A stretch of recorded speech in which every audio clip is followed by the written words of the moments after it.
Hi friends, welcome to tips for happy life. ഇന്നത്തെ ഈ video പെൺകുട്ടികൾക്കും സ്ത്രീകൾക്കും വേണ്ടിയിട്ടുള്ളതാണ്. പലപ്പോഴായി ധാരാളം ക്വസ്റ്റ്യൻസ് ഇന്നത്തെ ഈ വിഷയത്തെക്കുറിച്ച് എനിക്ക് വന്നിട്ടുണ്ട്. എന്തായാലും നമ്മുടെ ഇന്നത്തെ ടോപ്പിക് ഇറഗുലർ പീരീഡ്സ് അഥവാ ക്രമം തെറ്റി വരുന്ന ആർത്തവത്തെക്കുറിച്ചാണ്. ഇറഗുലർ പീരീഡ്സ് ഉണ്ടാകുന്നുണ്ടെങ്കിൽ മനസ്സിലാക്കേണ്ട ഒരു കാര്യം നമ്മുടെ ശരീരത്തിലെ ഹോർമോൺ ലെവൽ കറക്റ്റ് അല്ല എന്നുള്ളതാണ്. ചെറിയ പ്രായത്തിലുള്ള പെൺകുട്ടികളിൽ, അതായത് പീരീഡ്സിൻ്റെ ഫസ്റ്റ് 1-2 വർഷം ഇതിങ്ങനെ ഉണ്ടാവാറുണ്ട്. അത് സ്വാഭാവികമായിട്ട് സംഭവിക്കുന്നതാണ്. അതിനുശേഷം ഹോർമോൺ ലെവൽ കറക്റ്റാകുകയും ശരിയായ രീതിയിൽ വരികയും ആണ് ചെയ്യുന്നത്. അതുപോലെ തന്നെ ആർത്തവ വിരാമത്തോടനുബന്ധിച്ച് അവസാന 1-2 വർഷങ്ങളിലും ഇതുപോലെ തന്നെ ഹോർമോൺ വ്യത്യാസം മൂലം 1-2 മാസങ്ങൾ കൂടുമ്പോൾ ഉണ്ടാകുന്നൊരവസ്ഥയും അതിൽ കൂടുതൽ മാസങ്ങൾ ഇടവിട്ടുണ്ടാകുന്ന അവസ്ഥയും ഒക്കെ കാണുന്നുണ്ട്. ഇതൊന്നും പേടിക്കേണ്ടതില്ല. ഇത് നാച്ചുറലായിട്ടുള്ള കാര്യങ്ങളാണ്.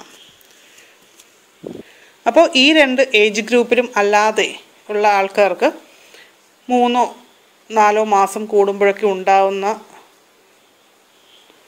അവസ്ഥയെ നമുക്ക് ഇറഗുലർ പീരീഡ്സിൻ്റെ ഗണത്തിൽപ്പെടുത്താം. പക്ഷേ ഇത് ഒരു പ്രാവശ്യം അങ്ങനെ സംഭവിച്ചു എന്ന് പറഞ്ഞ് അതൊരു വലിയ കാര്യമാക്കേണ്ടതില്ല.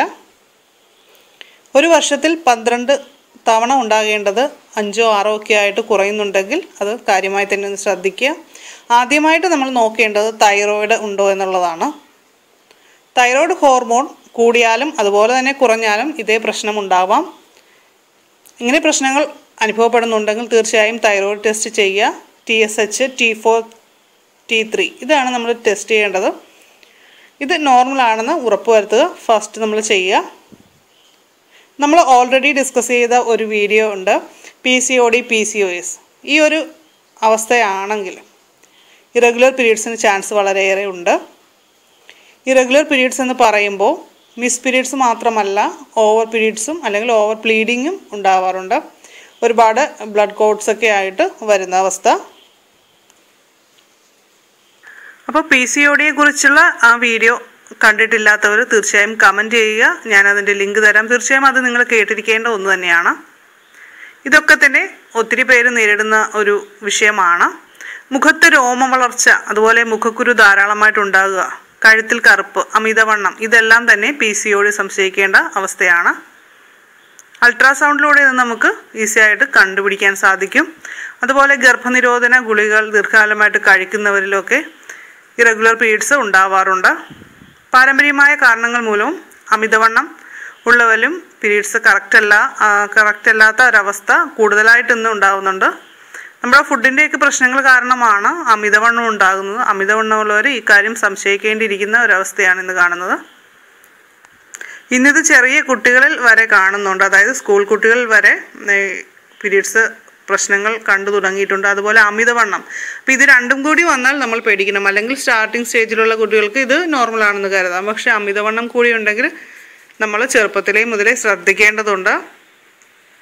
അമിതമായിട്ട് ആർത്തവം ഉണ്ടാകുന്നത് ഗർഭാശയ മുഴകളുടെയോ അല്ലെങ്കിൽ മറ്റ് ഇൻഫെക്ഷൻസിൻ്റെയോ, സിസ്റ്റ്, അതുപോലെ ഫൈബ്രോയിഡ്, ഇതിൻ്റെയൊക്കെ ലക്ഷണങ്ങളായിട്ടാണ് കണ്ടുവരുന്നത്. അപ്പോൾ അതൊക്കെ നമ്മൾ സംശയിക്കേണ്ടിയിരിക്കുന്ന അവസ്ഥകളാണ്.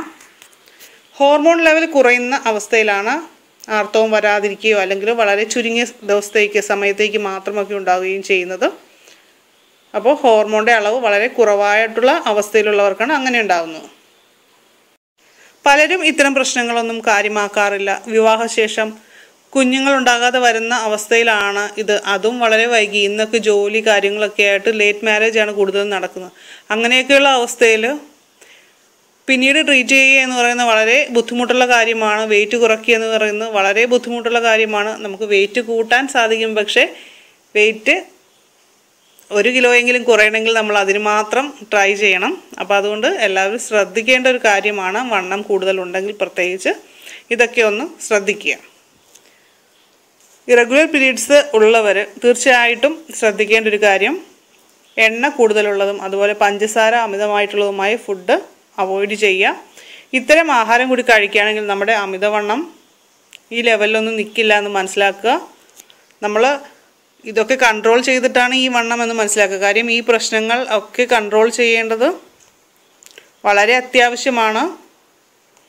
തുടക്കത്തിലേ നമ്മളിത് തിരിച്ചറിഞ്ഞ് അതിനുള്ള ശ്രദ്ധ കൊടുത്ത് വണ്ണം കൂടാതിരിക്കാനുള്ള ആഹാര രീതികളിൽ മാറ്റങ്ങൾ വരുത്തി, അതുപോലെ വിശപ്പ് മാറാനായിട്ട് ജങ്ക് ഫുഡ്സിന് പകരമായിട്ട് വെജിറ്റബിൾസ്, സാലഡ്സ് ഇതൊക്കെ കഴിക്കുക. ഇങ്ങനെയൊക്കെ ചെയ്താൽ നമുക്ക് വിശപ്പിനെ നമുക്ക് കൺട്രോൾ ചെയ്യാൻ സാധിക്കും.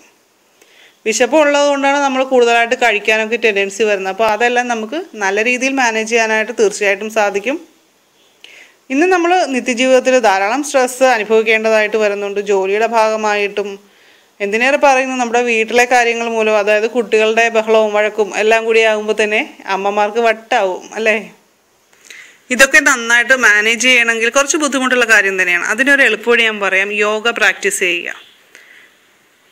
തീർച്ചയായിട്ടും നിങ്ങൾക്ക് പോസിറ്റീവ് ചേഞ്ച് 1-2 മാസങ്ങൾ കൊണ്ട് തന്നെ ഉണ്ടാകാൻ സാധിക്കും. അത് കണ്ടിന്യൂ ചെയ്യുക. അപ്പോൾ ഇത്തരം പ്രശ്നങ്ങളൊക്കെ നമുക്ക് കുറേ അകറ്റി നിർത്താനായിട്ട് സാധിക്കും. അതുപോലെ വളരെ നല്ല മാറ്റം നമ്മുടെ മനസ്സിനും ശരീരത്തിനും ഒക്കെ ഉണ്ടാവും.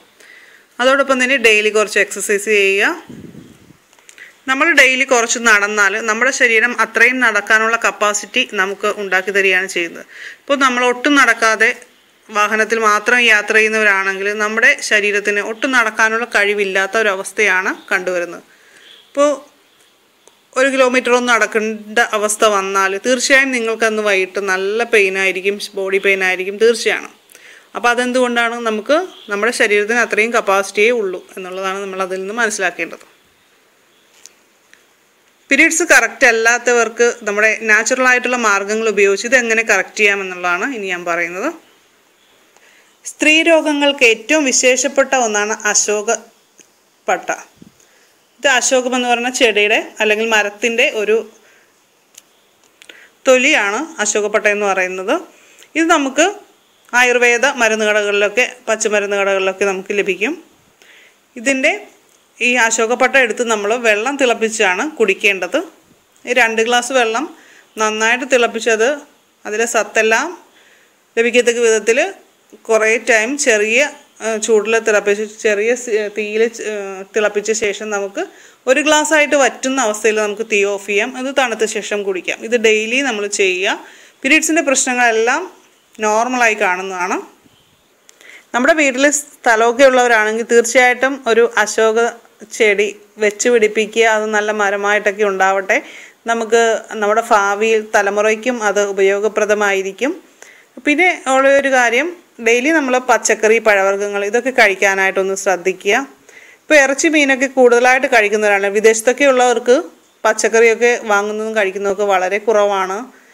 പക്ഷേ അങ്ങനെ ചെയ്യുന്നത് ഇത്തരം പ്രശ്നങ്ങൾക്ക് ചാൻസ് കൂടുതലാണ്. അപ്പോൾ എന്തായാലും പൈനാപ്പിൾ, നാരങ്ങ ഇതുപോലുള്ള ഫ്രൂട്ട്സ് ഡെയിലി കഴിക്കാനായിട്ട് ശ്രദ്ധിക്കുക. ലൈം ജ്യൂസൊക്കെ ഉണ്ടാക്കി കുടിക്കുക. അതൊരു കുറച്ച് ഇഞ്ചിയൊക്കെ ആഡ് ചെയ്ത് ഉണ്ടാക്കി കുടിക്കുക. നമ്മൾ ഡെയിലി അത് ചെയ്യുവാണെങ്കിൽ തീർച്ചയായിട്ടും ഈ പ്രശ്നം നമുക്ക് അവോയ്ഡ് ചെയ്യാൻ സാധിക്കും. അതുപോലെ തന്നെ ദിവസവും വെള്ളം തിളപ്പിക്കുമ്പോൾ അതിനകത്ത് കുറച്ച് ജീരകം ചേർത്ത് തിളപ്പിക്കുക. വളരെ സിമ്പിളായിട്ട് ഇതെല്ലാവർക്കും ചെയ്യാവുന്ന ഒരു കാര്യമാണ്. നാട്ടിൻപുറങ്ങളിലൊക്കെ ഉള്ളവർക്ക് പപ്പയൊക്കെ ധാരാളം പറമ്പിലൊക്കെ ഉണ്ടാകും. അപ്പോൾ അങ്ങനെയുള്ളവർക്ക് പച്ച പപ്പയ ഡെയിലി 1-2 കഷ്ണം കഴിക്കുന്നത് പീരീഡ്സ് കറക്റ്റ് ആകുവാനായിട്ട് സഹായിക്കുന്ന ഒരു നാട്ടുമരുന്നാണ്, അല്ലെങ്കിൽ പച്ചമരുന്നാണ്. ഇത് വളരെ എഫക്റ്റീവായിട്ടുള്ള ഒന്നാണ്. അതുപോലെ ഇഞ്ചി ചതച്ച് ചേർത്ത് ചായ ഉണ്ടാക്കി കുടിക്കുന്നത് വളരെ നല്ല റിസൾട്ട് കിട്ടുന്ന ഒന്നാണ്. ഞാൻ നേരത്തെ പറഞ്ഞിട്ടുണ്ട് മുരിങ്ങയില ചായയുടെ കാര്യം. അതപ്പോൾ മുരിങ്ങയില ചായ ഉണ്ടാക്കുമ്പോൾ കുറച്ച് ഇഞ്ചിയൊക്കെ ചേർത്ത് ഉണ്ടാക്കി കുടിക്കുക. വളരെ എഫക്റ്റീവാണ്. പിന്നെ ഡയബറ്റിക്സ് ഒന്നും പാരമ്പര്യമായിട്ട് ഫാമിലിയിൽ ഇല്ലാത്തവർക്ക് ഡെയിലി 3-4 ഡേറ്റ്സ് വീതം കഴിക്കാം. ഇതും പീരീഡ്സ് കറക്റ്റ് ആവാനും ഇത്തരം പ്രശ്നങ്ങളൊക്കെ അകറ്റാനും സഹായിക്കുന്ന വളരെ നല്ല ഒന്നാണ്. പീരീഡ്സ് കറക്റ്റ് അല്ല എന്ന് മനസ്സിലാകുന്ന അവസ്ഥയിൽ നമുക്ക് തീർച്ചയായിട്ടും ഈ കാര്യങ്ങൾ ഫോളോ ചെയ്താൽ ഇത് നമുക്ക് ഹോർമോൺ ഗുളികകളൊന്നും കഴിച്ച് കറക്റ്റ് ചെയ്യേണ്ട അവസ്ഥയിലേക്ക് എത്തില്ല. അതുപോലെ തന്നെ ഞാൻ നേരത്തെ പറഞ്ഞ ഫുഡിൻ്റെ കാര്യം, എക്സസൈസ് ഇതുപോലുള്ള കാര്യങ്ങൾ, അതുപോലെ സ്ട്രെസ്സ് കൺട്രോൾ ചെയ്യുക, ഇങ്ങനെയെല്ലാം കൂടി ചെയ്തു കഴിഞ്ഞാൽ തീർച്ചയായിട്ടും നമുക്കിത് ഈസി ആയിട്ട് മാനേജ് ചെയ്യാൻ പറ്റും. PCOD, PCOS ഒക്കെ ഉള്ളവർ ഒത്തിരി വിഷമിക്കുന്നവരുണ്ട്. അവരൊന്നും വിഷമിക്കേണ്ട യാതൊരു കാര്യവുമില്ല. നമ്മൾ ഇന്ന് ഈ വീഡിയോയിൽ പറഞ്ഞ കാര്യങ്ങൾ കറക്റ്റായിട്ടൊന്ന് ഫോളോ ചെയ്യുക. തീർച്ചയായിട്ടും നിങ്ങൾക്ക് പോസിറ്റീവ് റിസൾട്ട് കിട്ടും. അതുപോലെ വെയിറ്റും കൺട്രോൾ ചെയ്യാൻ പറ്റും. നമ്മൾ ഇന്ന് ഈ പറഞ്ഞ ടിപ്സ് അല്ലാതെ നിങ്ങൾ മറ്റെന്തെങ്കിലും ഉപയോഗിച്ച് ഈ പ്രശ്നം നമ്മൾ പരിഹരിച്ചിട്ടുണ്ടെങ്കിൽ തീർച്ചയായിട്ടും കമൻറ്റ് ചെയ്യുക. ഈ വീഡിയോ ഇഷ്ടമായെങ്കിൽ ലൈക്ക് ചെയ്യുക. അതുപോലെ നിങ്ങളുടെ ഫ്രണ്ട്സിന്, നിങ്ങളുടെ ക്ലോസ് ഫ്രണ്ട്സിന് ഇതൊന്ന് ഷെയർ ചെയ്ത് കൊടുക്കുക.